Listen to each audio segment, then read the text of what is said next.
ឃើញអត់តែប៉ុណ្ណឹងយើងធ្វើការបាន Microsoft 365 version ចុងក្រោយហើយបើអាចប្រើបានរហូតទៀតយើងឆែកមើលទៅឃើញទេ UI វាមកស្អាត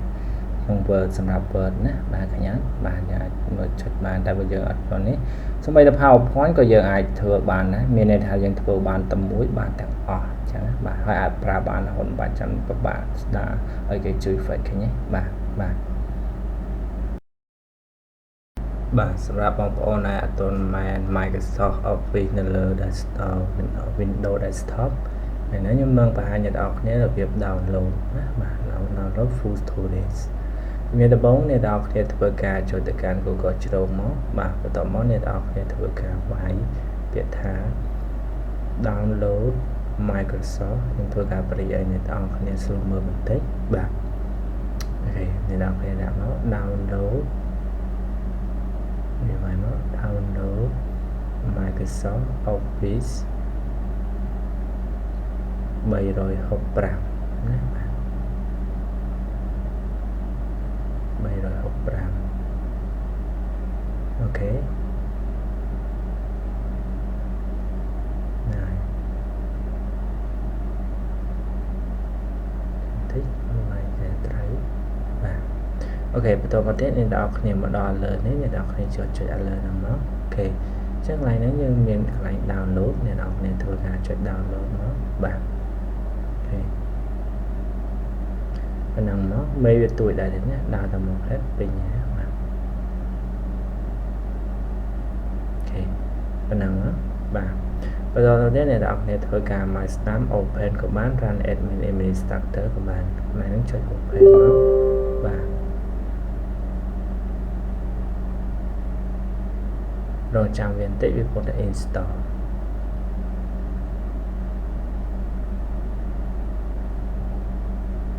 ចាំវាបន្តិចទៅអានឹងវាត្រូវការ install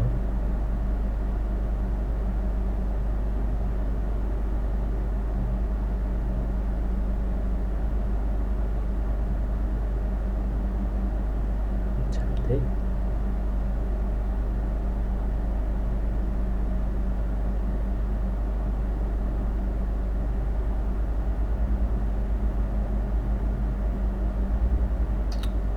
ចិត្តចេញណាបាទវាត្រូវថាអូនេះវាចេញណាបាទអូខេចាំវាចេញទៅនេះវាកំពុងតែ download ដែរណាបាទអញ្ចឹងអ្នកនរគ្នារងចាំវាពេញសិនទៅចាំយើងធ្វើការឥឡូវខ្ញុំធ្វើការ stop video សិនអូខេបន្ទាប់ពីយើង install ហើយយើងធ្វើការវានឹងលោកផ្ទាំងបែបនេះអ្នកនរគ្នាចុច close បាទអូខេបន្ទាប់មកអ្នកនរគ្នាធ្វើការទៅ search មើល Word មុនគេមកបាទកម្មវិធី Word បាទអូខេsearch មកវាយពាក្យថា Word ចឹងអ្នក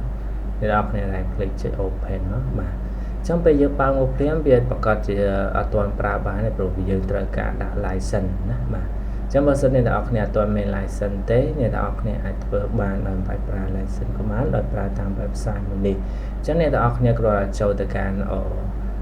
browser វាយពាក្យថា activate Microsoft Office by PowerShell ណាបាទMicrosoft Office by PowerShell សើមកវាចេញបែបហ្នឹងអូខ្ញុំភ្លេចដាក់Microsoft Office ដាក់តែ Office តែអញ្ចឹងខ្ញុំថែមបែបពាក្យថា Microsoft Office កន្លែងហ្នឹងណាបាទ Microsoft Office ចឹងមក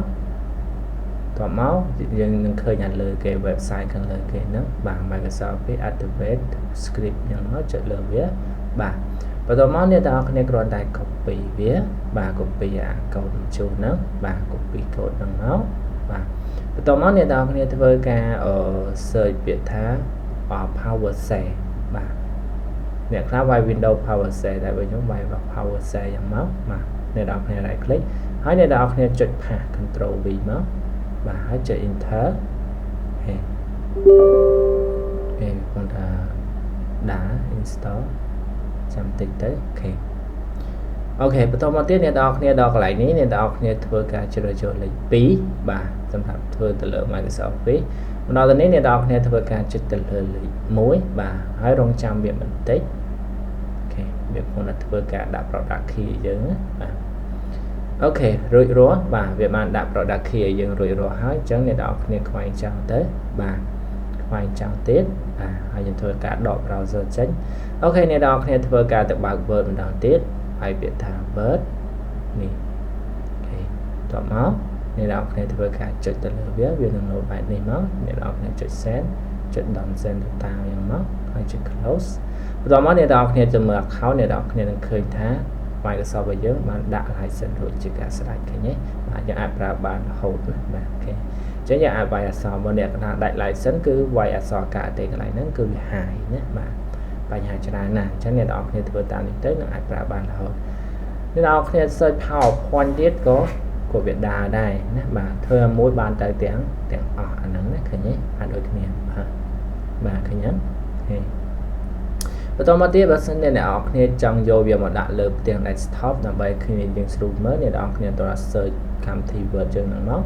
tôi muốn này đọc thì bài Việt thả open file location hai này đọc thì khởi cam thì nắng anh mai stam lưu về máu hai này đọc thì còn rồi Việt thả send to desktop start khăn chẳng tới việc một lượt desktop ở cái nhé trong anh cam thì tiết PowerPoint thôi được nhé send to hai desktop start khăn được nhé và tôi mà tiếp trong mặt Excel có được cái này mà tôi sẽ thử send to desktop khăn ok mà phần năng ok video nó mình tập phần nó bạn sẽ để ở này mình check rồi click chui subscribe channel bằngដើម្បីទទួលបាន video ថ្មីៗណាបាទអរគុណច្រើន